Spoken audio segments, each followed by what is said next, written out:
Heimans, un destacado activista.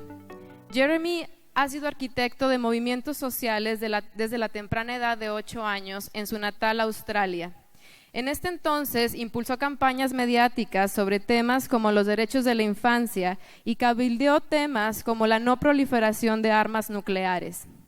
En el año 2005 fue un cofundador de la plataforma Get Up, un movimiento independiente que busca la construcción de una democracia más participativa mediante el empoderamiento de la ciudadanía.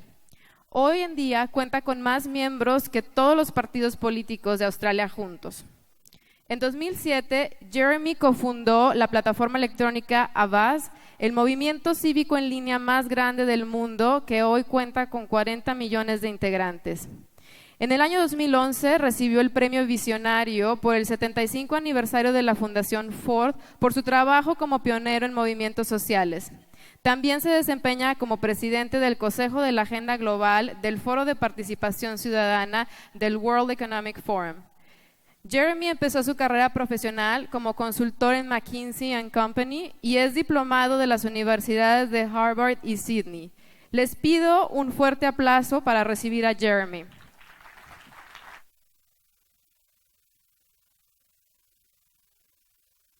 Jeremy, es un honor contar con tu presencia en Monterrey. Les recuerdo que a lo largo de la plática podrán mandar sus preguntas a Jeremy por medio de la herramienta Slido. Para hacerlo, por favor, ingresar a la plataforma slido.com e ingresar la clave de evento ForoMty 2016 y elegir Salón Estados Unidos y Canadá. Les dejo con Jeremy.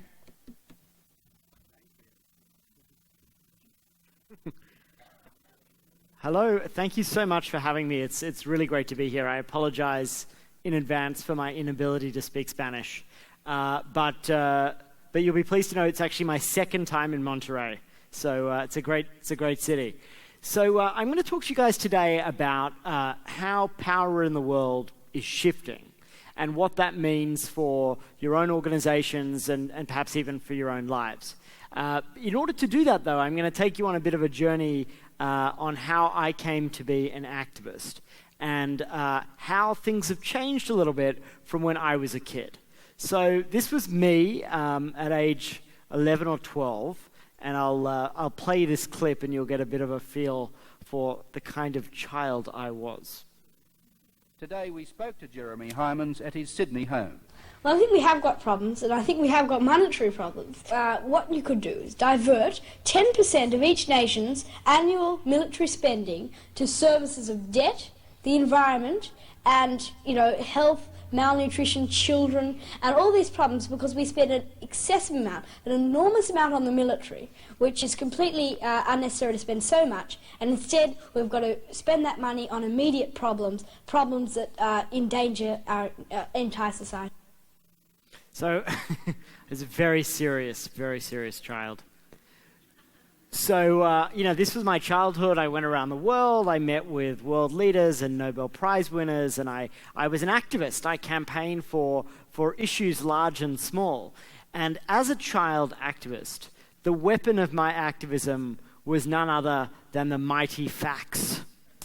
So there was one particular campaign that I ran on the eve of the first Gulf War in 1991, where James Baker, the US Secretary of State, and Tariq Aziz, the Iraqi Foreign Minister, were meeting.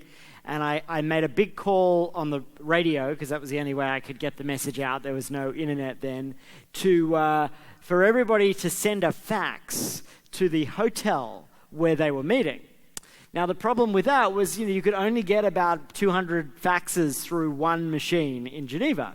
So it was a bit difficult to send a message of overwhelming global public sentiment. And as I'd figure out later in my career, new tools made a whole bunch of new things possible. So flash forward 25 years or so, this is Bia. Bia is a young girl in Brazil. She was 11 years old when this photo was taken, and she too was a child activist. And Bia was trying to save her school in Rio from being demolished to make way for an Olympic parking lot. So this is happening all over Brazil right now. You've got this crazy well, certainly in the lead up to the Olympics, neighborhoods being bulldozed and a whole bunch of chaos happening in Brazil. And Bia wanted to stop her own school from being destroyed. So she used a tool that we helped to create called Pressure Cooker. And that tool was a tool that allowed anyone in Brazil to use their mobile phone, figure out who the decision maker was that they needed to appeal to. Because that's the problem. If you're in Brazil and you're not already in the elite, you don't really know who to reach. You don't know how to access power. So we made it really easy for her to do that. She started a campaign, and we noticed that this campaign was getting traction. So this group, Meu Rio, that we helped to incubate at Purpose, the organization I run, decided to try to turn Bia's story into what we call in movement building law an iconic impact story. So here's what we did. We created a website and created a live stream of the school. And we said to the citizens of Rio, if you want to save this school, sign up on this website, leave your mobile phone number, and become a citizen guardian of the school. And follow this live stream, and as soon as we see the bulldozers arriving, you will get a text message. And with that text, we'll all race to the school and form a human barrier to protect the school from demolition. So when we ran this campaign with this heroic young girl as the central heroine, you know, it really captured the imagination of people in Brazil, and thousands of people all over Rio started signing up to do this.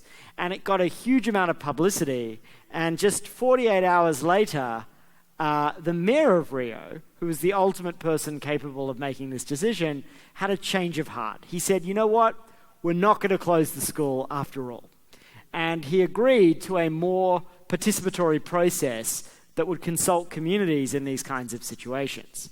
So this, of course, was the obligatory Facebook graphic in which we celebrated the win, and the school had been saved.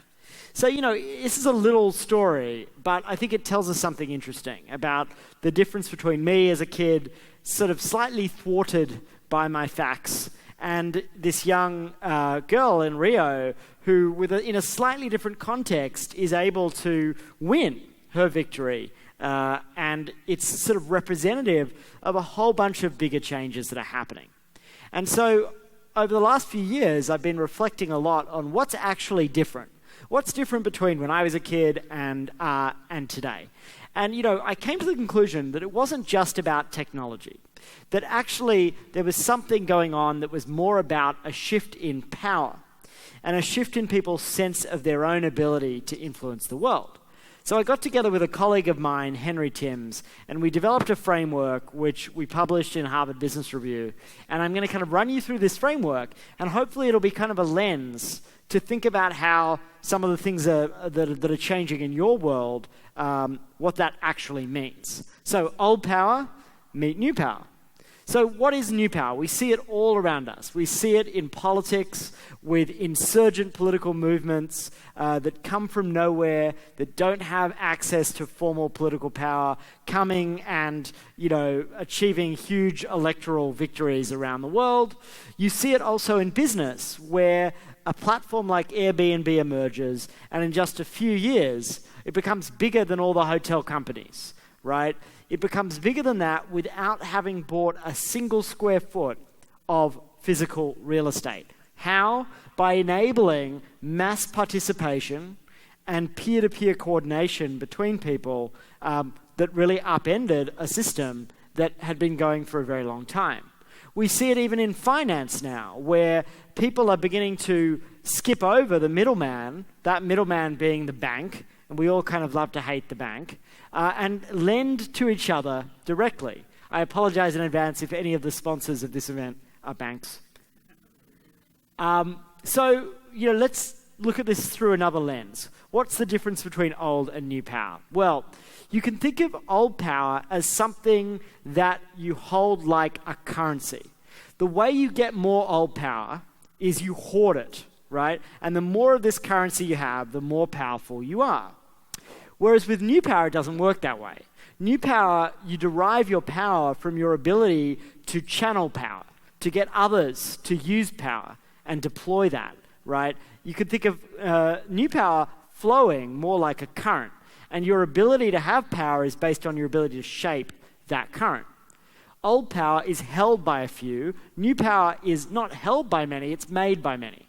So the models that we think of as being associated with new power, like a Facebook, would be empty vessels without the participation of millions or even billions of people.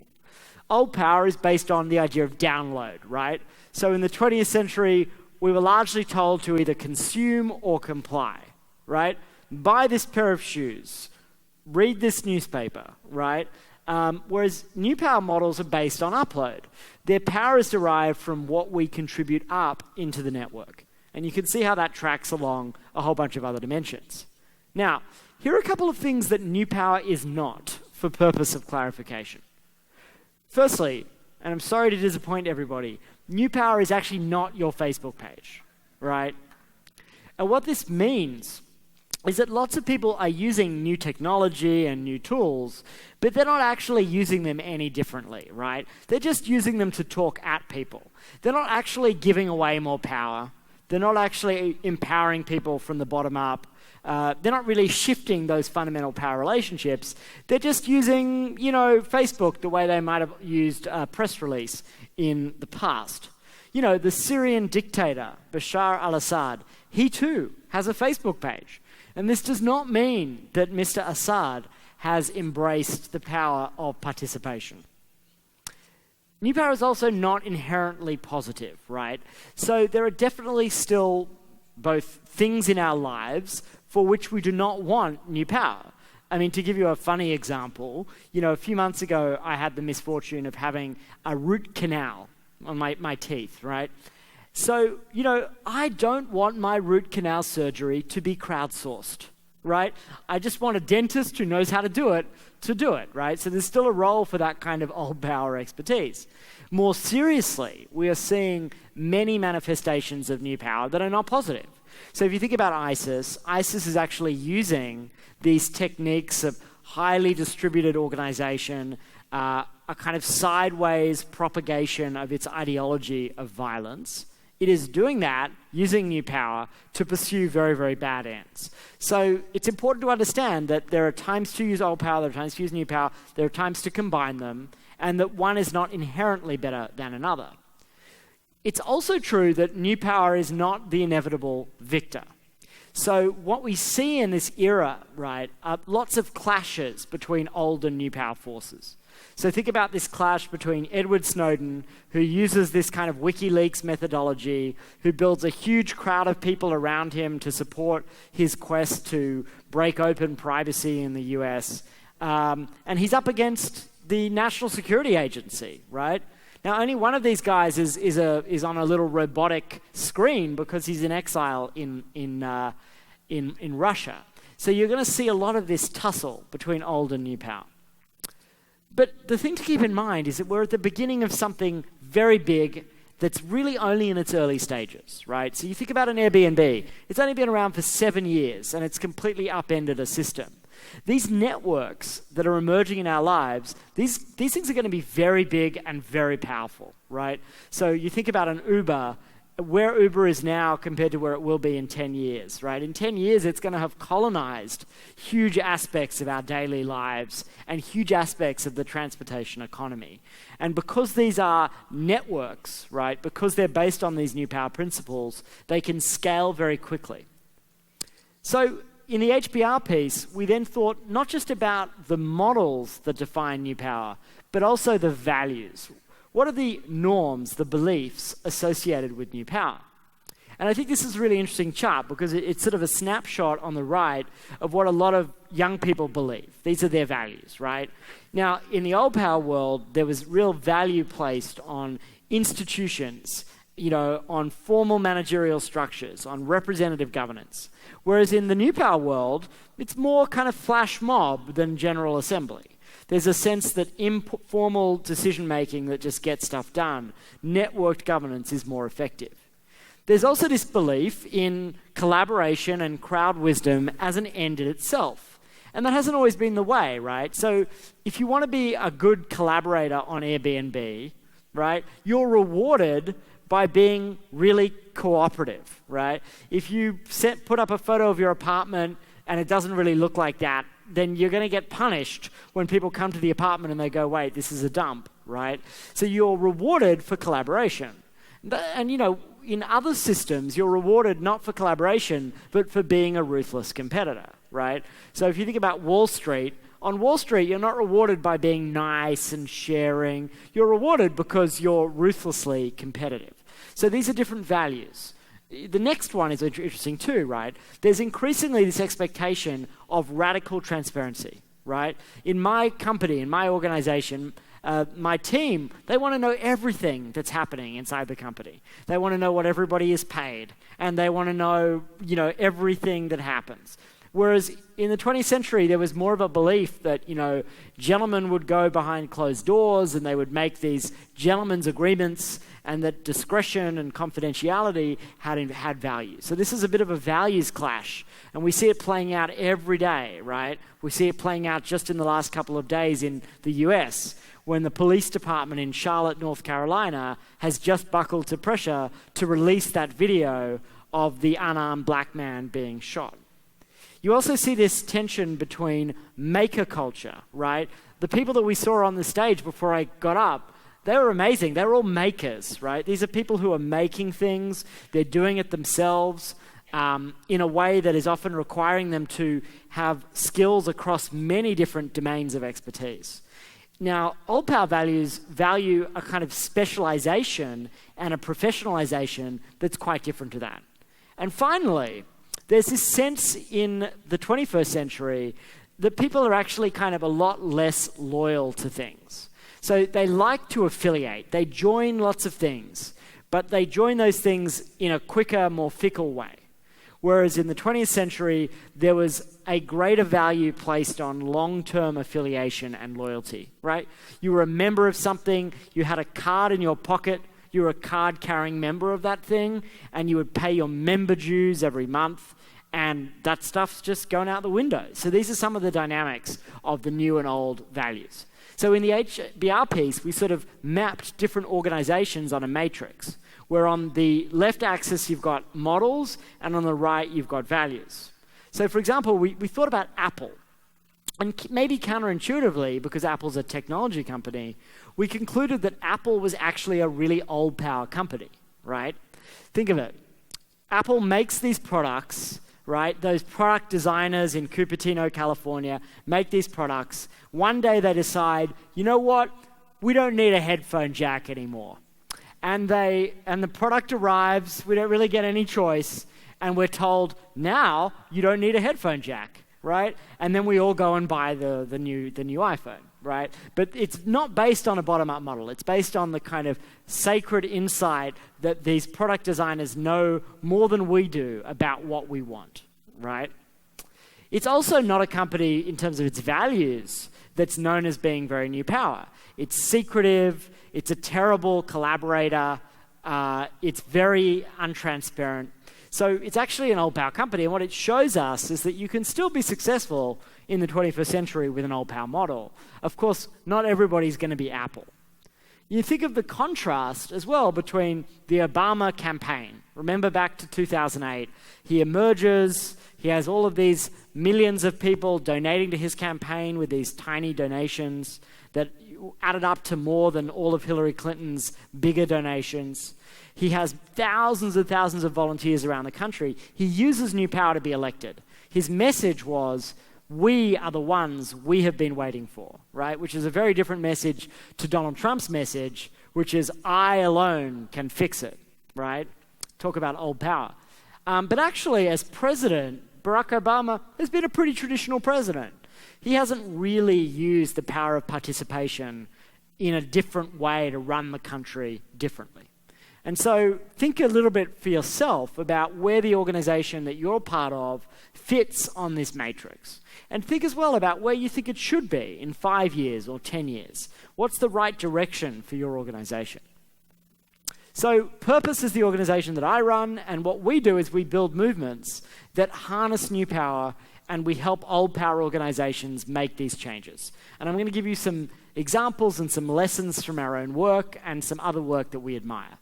So firstly, what do you do if you're old power, confronted with these new dynamics that I've described? Well, the first thing we say is that you've really got to occupy yourself before you yourself are occupied, right? So imagine that your harshest critic can see everything inside your organization. They're literally camped out and they're occupying your office. And ask yourself, what would they see? Would your rhetoric and your language really line up with your behavior? And if it doesn't, then change it before that transparency is imposed upon you. Secondly, and this is very counterintuitive for organizations, think about building things that are truly ownerless. What do I mean by that? Well, most organizations, they want to put their brand on everything, right? Brand, right? The problem with that is when you're trying to change the world, if it's just your thing, right, it's going to be a lot harder to bring people along with you. So this initiative started by Henry, my co-author and co-developer of New Power, is called Giving Tuesday. And it's a great example of something that's ownerless. I think there's a version of Giving Tuesday in Mexico. A few years ago, he started this initiative. He works at a big institution, and he said, what I want to do is create a day for giving after Thanksgiving in America and what's called Black Friday and Cyber Monday, which are days for shopping. Everybody goes shopping, right? And he said, after all of this consumption, what if we had a day immediately after to give back, right? And this idea was really cool, and it took off. But the reason it took off is that he very deliberately made it ownerless. So when he had the idea, his boss said to him, Henry, I like the idea, but where does our logo go? Does it go between Giving and Tuesday?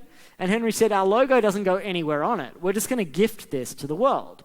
And Giving Tuesday has raised $150 million in new funds for charity in the US. It's really revolutionizing the space, and it's growing very fast.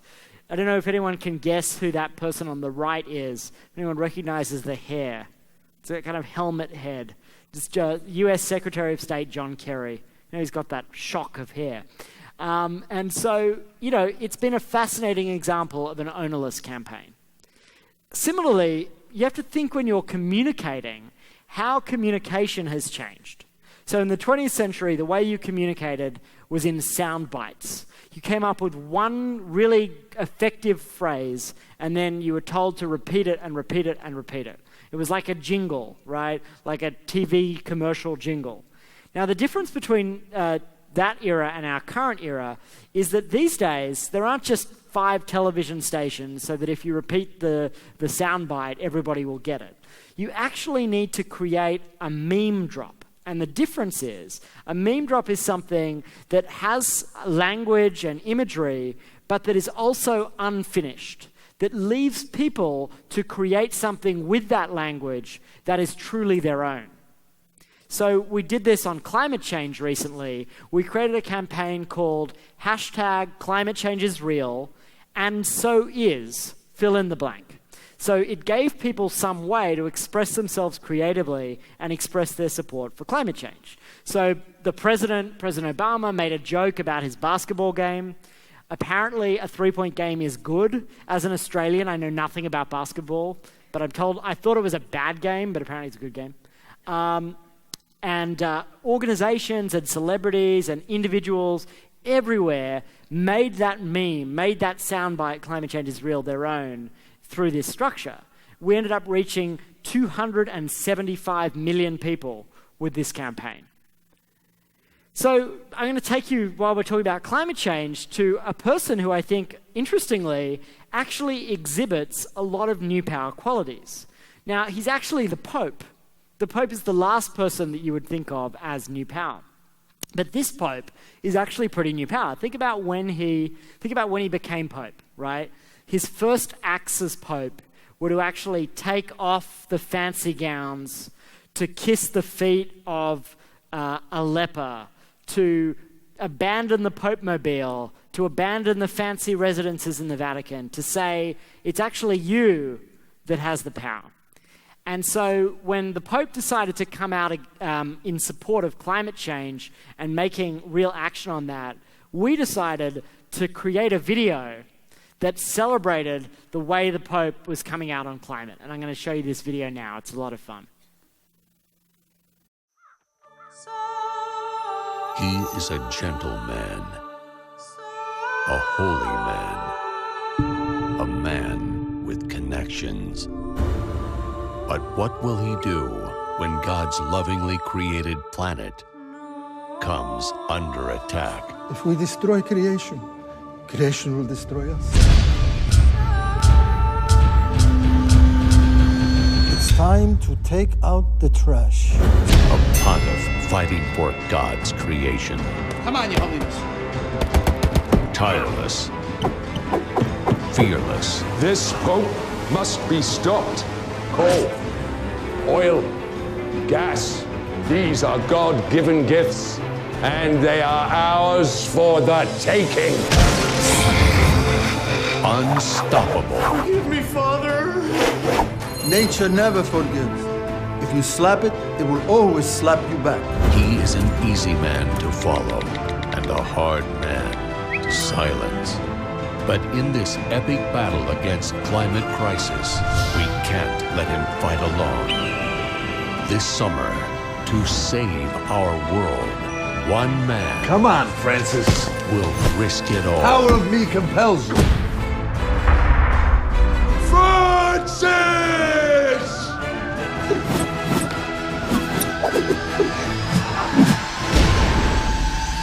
Pope Francis in the encyclical. To change everything, we need everyone. Coming to Earth this June. So,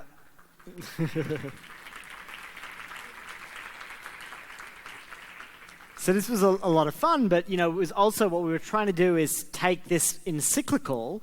These encyclicals are these big documents traditionally written in Latin, right, that no one reads, and make it something that everybody could get excited about and understand. And we reached, I think it was about 100 million people with this campaign. So what about if you're new power? What are some of the things you need to be thinking about? So let's think about the difference between Uber and Airbnb, because I think this is actually pretty interesting. So both Uber and Airbnb are new power networks. And in many ways, the most important part of that network are the people who actually fuel the network. In Uber's case, the drivers, and in Airbnb's case, the hosts. Now, Uber has not treated its drivers very well, right? Uber is kind of really untransparent with them. They just see them as a commodity. And the drivers of Uber, some of them have been getting so angry, they've actually started forming unions against Uber, right? Which is pretty funny. On the right, you've got Airbnb. Airbnb has really invested in its hosts and treated them like a community. And they've fed that agency, and this is an old lady who's outside the legislature in New York campaigning for Airbnb. So they've turned their own hosts into an army to do battle on its behalf. So a big question, if you do have a crowd, if you have a new power base, is can you honor that base? Will you feed that community? Because if you don't feed that community, the gap between your values and your model is going to ultimately mean that you come apart. It's also really important that when you're doing kind of work in the world to think like a movement builder, not a marketer. So we've been very involved in the US in the campaign around gun violence and trying to stop, and create some laws that mean that there's less gun violence in the US. So we created a new organization with Michael Bloomberg called Everytown, which was a way to get ordinary people involved in a movement on gun violence. I'm going to play you this very scary video and then talk about its significance.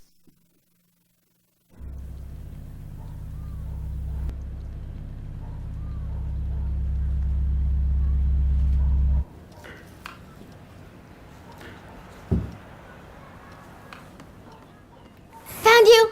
You cheated! No, I didn't. It's your turn. 20. I'm running in the house. 18. No. 17.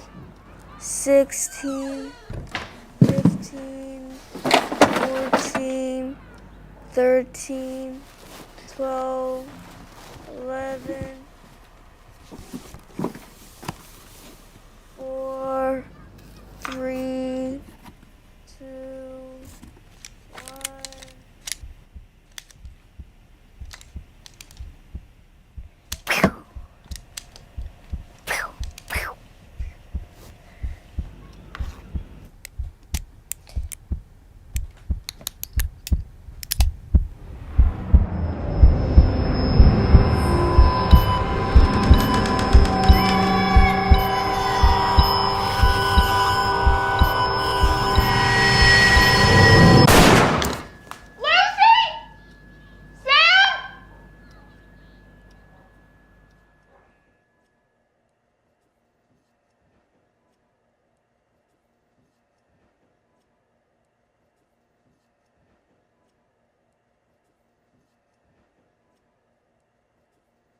So no one really wants to see what's going to happen. So a lot of people click on that stop this button.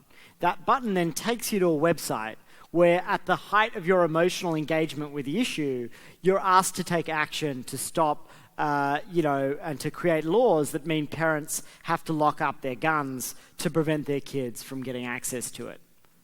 I also want to show you something more fun, which is a campaign that we started in the US before gay marriage became legal, where there were some states where it was legal for there to be gay marriage and some where it wasn't. So we created this really fun campaign called My Big Gay Illegal Wedding. And the idea of this campaign was that if you lived in a state where it was not yet legal to be married, but you neighboured a state where it was legal to be married, would you stage a protest wedding across state borders to highlight how ridiculous it would be that in one state you could get married and in the other you couldn't? So we put this call out in America, and we thought we're not going to get a lot of people to do this because you have to be engaged to be married, gay, in a state where it's not legal, neighbouring a state where it is. We're like, this is going to be really hard. But we got 500 couples from around America to enter this contest to submit these amazing stories of themselves doing this incredible work around the country. And in the end, we had hundreds of thousands of people vote to select 5 couples. And this is one of those couples. Take a look at this one.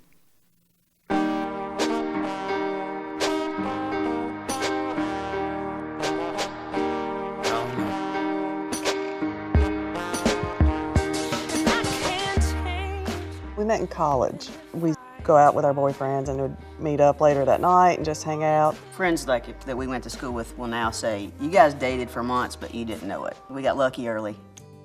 We all got tickets to go see Stevie Nicks in Atlanta, and that was the first time she got to see Stevie Nicks in concert. Right, so I knew this girl for 2 weeks and she was buying Stevie Nicks tickets. How would I not fall in love, right? We're huge Stevie Nicks fans. Our first puppy was Rhiannon. We named her after Stevie's song, and then we got Nearty, and we put Nicks for her middle name. Stevie Nicks just officiated somebody's wedding. What if she came and did ours? Dream big. Yeah, dream big. We pledged our love to each other years ago, so my parents, they love her better than they love me at this point. What's not to love? That state line keeps us from being treated equally than somebody in New York, let's say. Being married won't change how I feel about my relationship with Mary J, but what it does change is how we interact and are part of society now. We need Stevie to come and do this wedding, so just don't forget to throw that in every chance we get. Come crash our wedding. Sign up to win at weddings.acou.org. She keeps me warm.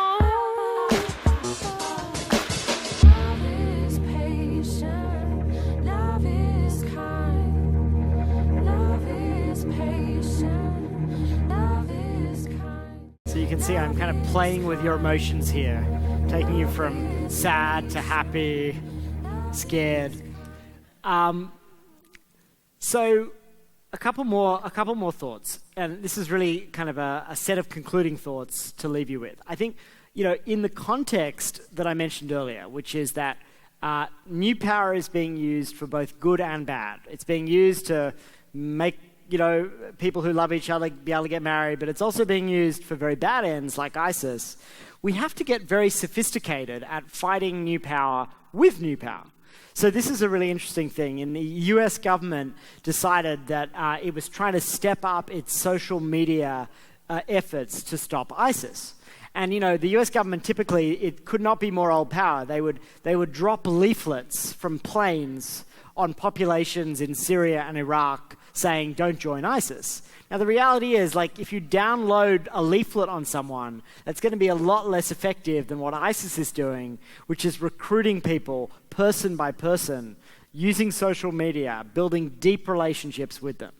And then the US government, just to show how clueless they were, they started a website directed at people who were thinking about joining ISIS called Think Again, Turn Away. And the profile picture was the seal of the US State Department. Now think about this. If you're thinking about whether to join ISIS, the US State Department probably not the right voice to convince you otherwise. So in that context, we've been trying to do some work breaking down some of the barriers, fighting groups like ISIS by creating positive counter-narratives of people within places like Syria who are actually serving the common good, building the best of humanity. And as part of that, we found an amazing group called the White Helmets. They're a group of volunteer search and rescue workers in Syria who save lives by pulling people out of the rubble when the Syrian government launches its barrel bombs. Let me play you this video and then tell you a bit more about what it all means.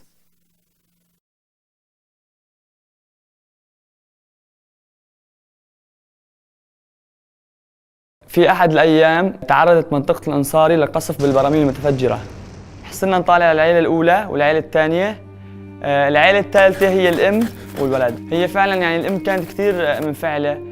عندها كثير كانت عصبية وكانت عم تصيح، يعني هي خايفة على حالها أو خايفة على ابنها. بعد الحفر الطويل حسنا نسمع صوت الولد، صوت صار يبكي الولد، حسنا نسمع صوته وكان كثير المحل صعب. بعد ما وصلنا لولد هون صار الشغل كثير بده حذر، يعني هذا ولد عمره أسبوعين أو أكثر، بأي لحظة بيطب شي فوقه أو بيموت أو بيختنق. هلا 12 ساعة طبعا هي ما هي كلمة تنقال، يعني عمل كثير حذر، يعني هي روح بدك تتعامل معها بشكل خطير جدا. يعني انه طفل عمره اسبوعين يطب فوقه برميل او 3 سقوف ما يستوي شيء، يعني وكل هالضغوطات انه هذا الطفل يطلع اقوى من البراميل واقوى من السقوف واقوى من كل شيء.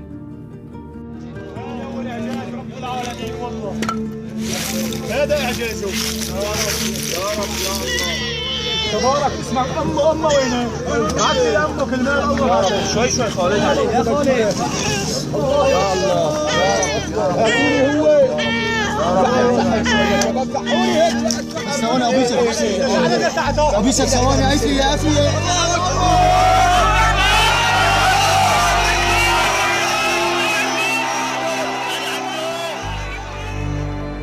زرتوا الولد بعد ما انقذتوه؟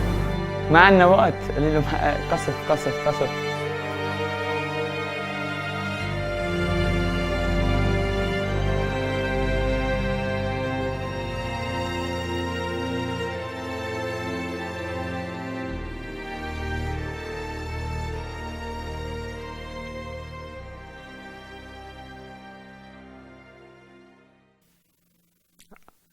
So it's powerful stuff. I'm sorry to keep playing with your emotions. And so here's a nice uplifting thing, which is this is the boy today. He's 3 years old. Isn't that incredible? And he survived. The really sad thing is that the man who pulls him out of the rubble was killed in a bombing just a few weeks ago. So that's the reality of Syria today. And what we've done with these White Helmets is we've helped them raise tens of millions of dollars to do their life-saving work. We've built a kind of crowd of people around the world to support what they do.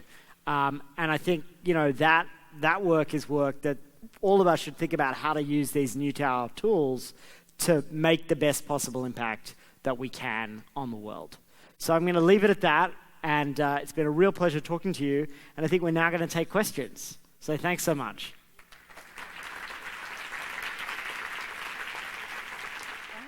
Okay, so the first question is, how do you fund large-scale campaigns that generate benefits but not revenue?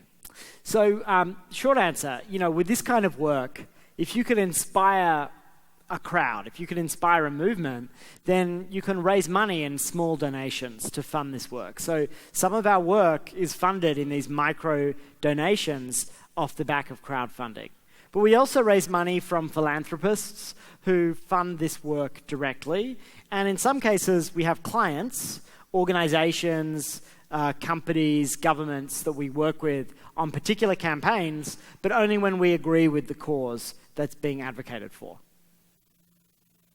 Great. Second question from Sandrine. how old power will fight back. How can we be ready for that? That is very true. Now, you're seeing this a lot right now. Like, you think about the Arab Spring. So the Arab Spring was this huge surge of new power, but in the end, it engendered a lot of instability, and those new power forces were not ready to kind of make order out of the chaos that emerged. And so in came the old power forces in Egypt, and now the military has more power than it did even under Mubarak. So ultimately what these new power forces need to do is know when and how to work with old power to institutionalize, to really turn the energy that new power can create into long-term power. And also keeping in mind that over time, technology is also going to make it easier for these new power movements to be more than just a kind of flash in the pan. What is there needed to go from Facebook profile activism to become a real activist that uses social media as a means? So that's a good question. So there's been a big debate about, does social media activism really mean anything? Click, click, like, it's so easy to do, so what? And I think this is true, but also not true. The evidence is that a good activist will use the initial engagement of people, that first time they like something, and then build the engagement of that person over time so that they do more and more and more committed actions. So it's true that some activism just stops with a click, but it isn't true that making someone like something stops them from doing more. In fact, it encourages them from doing more because it's a first step on a kind of commitment curve that that activist is going to go and undertake. So, I think that one of the challenges of the Facebook ecosystem is that the way the Facebook algorithm works, we tend to only be exposed to views that we already have. You will have noticed this in your own streams. It will be a lot of people agreeing with you, right? On my stream, there's no one who likes Donald Trump. And yet, I know that somewhere out there in America, about 45% of people, or maybe more, are going to vote for that guy, right? And what that's about is the sort of filter bubbles, right? These worlds that we get into. And this is not going to be very good for democracy, because we need to be exposed to views that are different to our own, right? Because that takes us away from the extremes. And I think that's a big part of the dynamic that Facebook is creating. It's also problematic, I think, that these new power actors like Facebook actually have so much power, right? Facebook can tweak its algorithm and affect the opinions of millions, the fate of millions of organizations and companies. And I think that's too much power for one company to have. So, revolt against Facebook. There's some other questions regarding more to education. There's one question here. Is the educational system worth to fight, or do we need to make a new one? Well, you could really ask that question about many old power systems and structures, right? So, representative democracy. It's, all over the world, we're seeing a crisis of legitimacy for parliamentary or representative democracies. Does that mean that we should just abandon them? No. Because while ever those are the structures that we have to work within, we can't cede those structures to the wrong people. So it's important that we both engage with the existing structures and try to build new structures.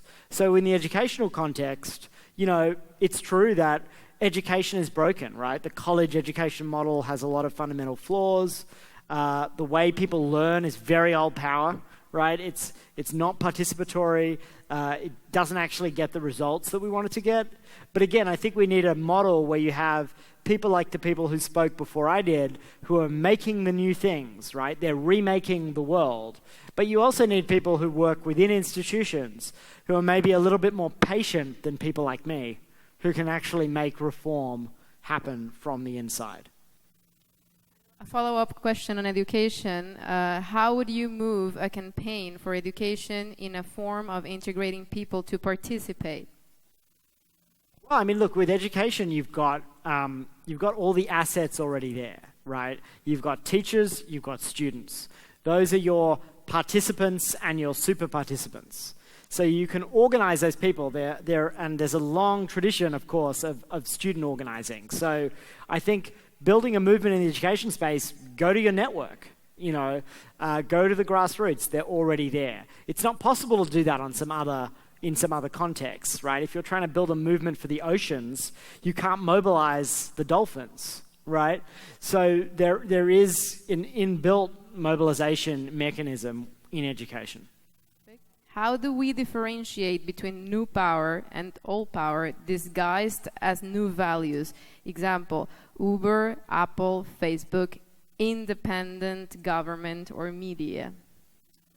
Yeah, I think this is a really good question. And this is why we have this matrix, right, which distinguishes between having a model that's new power, right, like Facebook's, and values that are new power. I don't think Facebook has new power values in many ways, right?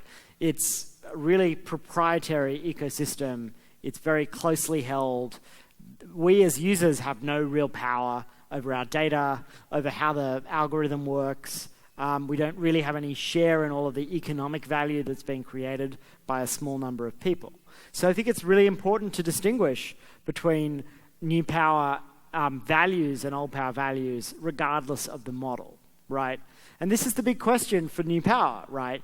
Will new power models emerge at scale that maintain that spirit of democratization and participation, or will those models just end up looking a lot like the old masters? Kind of a follow-up question to this one. What data did you use to come up with the new power values framework? We just sort of did an analysis of a bunch of the research on what values were associated with millennials in particular who are users of these new platforms, right? What their beliefs and norms were. And then mapped that onto the 20th century values that were pretty well established and well known. Another question. What ideas can you give us to build a movement for empowering citizens in Nuevo León? My first question would be a movement about what, right? And I was hearing just last night that actually there's been great progress in Monterrey over the last few years in terms of citizens kind of taking on the mantle of participation more in response to some of the violence associated with the drug war, etc. So I would really need to learn a little bit more and be a little bit more humble before I could give you good recommendations on what to do here in Monterrey. But I'm all ears if you guys want to give me more context. Okay. How do you turn a social initiative to a social movement? So, I think the way I think about what a movement is with this simple phrase. It's only a movement if it moves without you, right? So if the movement is dependent on you, you haven't really built a movement because those people in the movement haven't really taken up the mantle and run with it on their own. So it's only a movement if it moves without you. Do you give us more examples on the power of movements with no logo or identity? Are there pros and cons? Yeah, a really good example right now in the US is Black Lives Matter, right? It's an ownerless movement. There are many leaders, but no really clear identifiable leaders. There isn't an organization with a bunch of people saying, do this, do that, do this, do that. It's unbranded, but connected and stitched together by this idea of Black Lives Matter. So it's fascinating. There is still leadership happening within Black Lives Matter, but that leadership is what we call shaping, right? The leaders of Black Lives Matter are shaping the direction of the movement. So they're trying to keep it on the track of nonviolence. They're trying to establish that the movement should not be dominated by men, that women and LGBT voices should be included, whereas traditionally in the civil rights movement, it was really the voices of men that were most powerful. So these are the sorts of things that the informal leaders of Black Lives Matter are doing to sort of shape it as a movement. What are the challenges when new power and old power need to collaborate rather than compete? Yeah, well, look, I think, the best models these days are often the models that really combine new and old power, right? Think of like TED as a model. TED has the exclusive conference that is very hard to get into, that's very sort of premium, and it has TEDx, where people could start their own TEDx's all over the world. So that's kind of new and old power living together, and both sides kind of strengthen each other. So the tensions are where, you know, there isn't mutual benefit, right? So if TED uses TEDx only to benefit itself and not to benefit all those TEDx organizers, the alignment in its participatory triangle is going to come undone. And one last question, it seems. In your opinion, is it possible to stop Donald Trump's chances to win through activism? I certainly hope so. And I'm definitely very involved, along with many, many others in the US, because I'm obviously based in the US, in trying to stop Donald Trump. We have launched a campaign called NotWhoWeAre.us, which is about getting ordinary Americans in their own organizations and schools and companies to stand up against Trump and to stand with the people like Mexican Americans, Muslim Americans, and others who've been most targeted by Trump. This is a close election, so if you have any relatives in America, call them. Make sure they vote. Especially in Arizona. You know, I can name the other states, but I think you probably know the states where it matters. So go for it, guys. Do what you can. We all have a responsibility, because unfortunately, the President of the United States, you know, has the capacity to improve or mess up the world, as I'm sure everybody knows. And I think we know which one Donald Trump is going to do. So thank you so much. It's been a real pleasure chatting with you.